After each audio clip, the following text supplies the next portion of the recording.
শ্রীকৃষ্ণ বলেন, টাকা দিয়ে অনেক কিছু কেনা যায়, কিন্তু সম্মান কখনো কেনা যায় না। অনেক সময় আমরা জীবনে অনেক মানুষকে বলতে শুনি, হ্যাঁ, টাকা থাকলে সব কিছু কেনা যায়, হ্যাঁ, টাকা থাকলে মানুষ মাথা নত করে।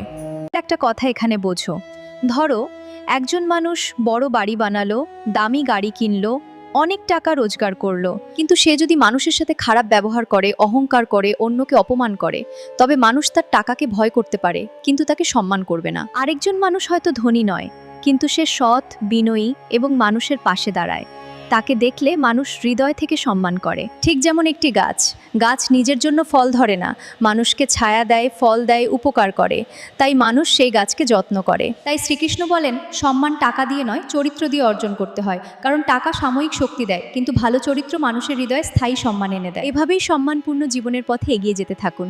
আর ভালোবেসে আমার সাথে বলুন, রাধা রাধা। ভালো লাগলে অবশ্যই সাবস্ক্রাইব করে দেবেন।